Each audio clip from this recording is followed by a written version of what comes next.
जय श्री कृष्णा मित्रों। आज की कथा आप सबको अवश्य सुननी चाहिए। चलिए कथा को प्रारंभ करते हैं। भगवान ने इस अलौकिक संसार में अनेक वस्तुओं की रचना की है, परंतु स्त्रियों की रचना करते समय भगवान ने ऐसी कौन सी कमी स्त्रियों में छोड़ दी थी, आज हम इस कथा के माध्यम से जानेंगे। मित्रों, आपको इस कथा से बहुत ही अच्छी जानकारी मिलने वाली है। अब आप अपने मन को एकांत कीजिए और ये कथा धैर्यपूर्वक सुनिए। आप सब जानते हैं कि स्त्री को इस जगत की जननी कहा जाता है। अच्छाई मित्रों, हर एक प्राणी में होते हैं, इसमें कोई संदेह की बात नहीं। चाहे स्त्री हो या पुरुष, जिसमें अच्छाई होती है उसमें बुराइयां भी होती हैं, किंतु हमें अवगुणों को ना देखकर उसके गुणों को देखना चाहिए। हमें किसी के अवगुण देखकर बड़ा नहीं बनना है, क्योंकि कहते हैं जो व्यक्ति सोचता और देखता है वह वैसा ही करता है। इसलिए हम वो देखें ही नहीं जो हमें भी करना पड़े। पर क्या करें, हम मनुष्य जाति की मानसिकता ही ऐसी है कि हम हमेशा व्यक्ति के अवगुणों को ही देखते हैं, और यही कारण है कि हमारे अंदर गुणों का अभाव राहत है और अवगुणों की अधिक मात्रा रहती है। हम जानबूझकर किसी के अच्छे कर्म नहीं देखना चाहती, उसके दुर्गुणों को देखकर हम अपने मस्तिष्क में गंदे विचार भर लेते हैं।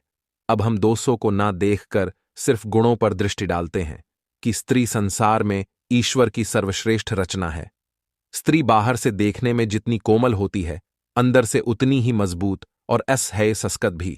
संसार के हर दुख, हर संकट, हर परिस्थिति से लड़ने की उसके अंदर अपार सशक्ति होती है। हृदय में ममता का अपार भंडार और चेहरे पे हम हमेशा करुणा का भाव होता है। संतान के प्रति बेशुमार प्यार होता है। पुरुष को सुख प्रदान करने की अद्भुत कला उसके अंदर होती है। स्त्री को जगत की जननी ऐसे ही नहीं कहा गया है, वह मानव और मानवता की रक्षक होती है। इसलिए हमारे देश में स्त्री को देवी की संज्ञा दी गई है। जिस घर में स्त्री को इज्जत मिलती है और उसकी पूजा की जाती, वहां देवता हर समय निवास करते हैं। जहां स्त्री का अपमान होता है, उसे दबाया जाता है, वह घर कभी सुखी नहीं रहता। घर में लक्ष्मी जी का आगमन स्त्री की पूजा और इज्जत करने से ही होता है। इसलिए आपसे निवेदन है कि स्त्री को हमेशा इज्जत दे। स्त्री से ही पुरुष की शोभा होती है, स्त्री से ही घर बना है।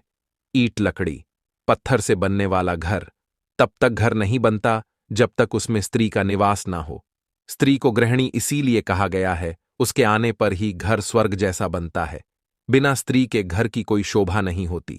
भगवान ने स्त्री को बहुत ही सोच समझकर बनाया है। स्त्री बनाने में परमात्मा ने काफी समय लिया था, ताकि उसमें किसी तरह के गुणों का अभाव ना रह जाए। कहते हैं कि जब भगवान सृष्टि की रचना कर रहे थे तो उन्हें इस सृष्टि की रचना करने में एक क्षण का समय लगा था, पर जब भगवान ने स्त्री की रचना की तो इसमें उन्हें एक क्षण से ज्यादा का समय लग गया था। स्त्री की रचना करते करते जब भगवान को कई दिन बीत गए, परंतु वह पूरी तरह बनकर तैयार नहीं हो सकी, तो यह देखकर भगवान का एक सेवक भगवान से यह बात पूछने के लिए उत्सुक हो गया। सेवक ने भगवान से पूछ ही लिया है, भगवान, सृष्टि की रचना करने में आपको इतना समय नहीं लगा, यह ऐसी कौन सी रचना है जिसमें आपको इतना वक्त लग रहा है? तब भगवान थोड़ा सा मुस्कुराए और अपने सेवक के प्रश्न का उत्तर देते हुए भगवान कहते हैं, है सेवक, यह मेरी इस सृष्टि की सर्वश्रेष्ठ रचना है और इसे दुनिया में स्त्री नाम से संबोधित किया जाएगा। इसके अंदर मैं अपार गुणों को प्रतिष्ठित कर रहा हूं, ताकि सभी कामों के लिए मुझे पृथ्वी पर ना जाना पड़े। मेरी संरचना के कई रूप और कई नाम होंगे। यह स्वयं दुख सहकार, सुख और दुख से ग्रसित होने पर भी उसे सहन करते हुए अपनी जिम्मेदारियां को, अपने कर्तव्यों को निभाती रहेगी। सेवक भगवान के मुख से स्त्री की सहनशीलता और कर्तव्य प्रहरता को सुनकर हैरान रह गया कि आखिर इसकी आकृति तो पुरुष की तरह है। 2 हाथ, 2 आंख, नाक, कान, मुख सब पुरुष के जैसा ही है। फिर ये अपने दोनों हाथों से इतना सब कुछ कैसे कर पाएगी? सेवक से रहा नहीं गया, उसने पूछा, भगवान, यह पुरुष के जैसे दिखती है, फिर भी इसके अंदर यह सब करने की क्षमता होगी? तभी भगवान बोले, अवश्य होगी, इसलिए इसे मेरी अद्भुत रचना कहा जाएगा। भगवान की बात सुनकर सेवक ने उसे छूकर देखा कि देखें, यह कितनी कठोर है जो हर विपत्ति सहन कर सकती है। जब उसने उसे छूकर देखा तो वो बहुत कोमल थी। वो एकदम से हंस पड़ा।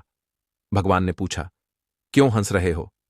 तब वो सेवक बोला, प्रभु, यह तो पुरुष से भी ज्यादा कोमल है। यह हर स्थिति से कैसे लड़ सकती है? यही सोचकर मुझे हंसी आ गई। तभी सेवक ने देखा कि उसे स्त्री रूपी रचना के गालों पर पानी की झलक दिखाई दी। उसने उसके गालों पे हाथ लगाया तो सचमुच उसके गालों पर पानी की मात्रा थी। सेवक ने पूछा, है प्रभु, इसके गालों पर पानी क्यों बह रहा है? तब भगवान बोले, यह पानी इसकी आंखों से निकालने वाले आंसुओं का पानी है।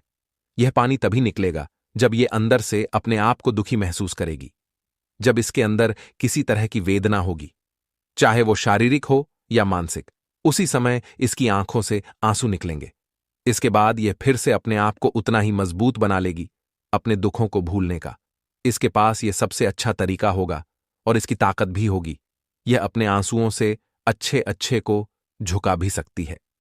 सेवक भगवान की बात सुनकर बोला, है भगवान, आपने इस सृष्टि को स्त्री के रूप में एक अनमोल उपहार दिया है। यह बात सत्य है मित्रों। स्त्री का त्याग, बलिदान, साहस और सहनशीलता वास्तव में अद्भुत और अकल्पनीय है। त्याग इतना बड़ा जो कोई नहीं कर सकता। किस प्रकार वो अपने माता पिता, भाई बहन, परिवरीजनों से अलग होकर विवाह करके किसी दूसरे पुरुष के साथ जीवन भर साथ रहती है। जरा सोचो, यदि आप अपने घर से कुछ दिन के लिए अलग हो जाते हो तो तुम्हें कैसा लगता है? तो सोचिए, वह तो अपने परिवार से हमेशा के लिए अलग होकर जीवन भर तुम्हारे साथ रहने आई है। उसने तुम्हारे लिए अपना घर छोड़ा, फिर किस तरह एक अनजान घर पर जाकर, जहां उसका कोई परिचित नहीं होता, वहां वो रहकर जीवन की तलाश करती है। एक नए सरे से खुशियों को एकत्रित करती है, उनमें ढलना का प्रयास करती है, उनमें अपना सुख दुख बंटी है। कई बार परिवार के लोग अलग तरह की सोच वाले मिल जाते हैं। उसे समय उसका जीवन बड़ा ही कष्ट भरा रहता है और फिर भी वह उनके साथ रहने का प्रयास करती है। धन्य है नारी, तू धन्य है। तुझ में भगवान ने इतने दुख सहन करने की समर्थ दी है। हर महीने मासिक धर्म की पीड़ा को सहन करना।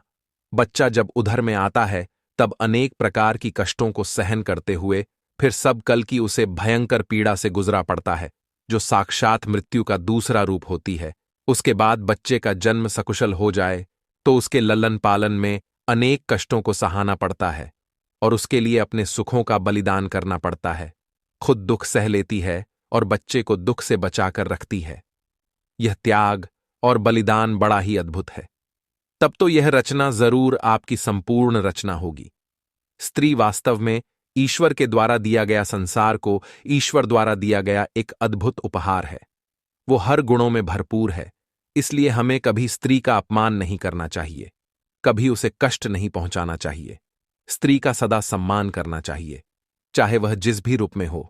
मित्रों, यदि आपको यह कथा अच्छी लगी हो तो अपनी प्रतिक्रिया कमेंट बॉक्स में जरूर देना और वीडियो को लाइक कर देना। मिलते हैं अगली वीडियो में। जय श्री कृष्णा, जय श्री राम।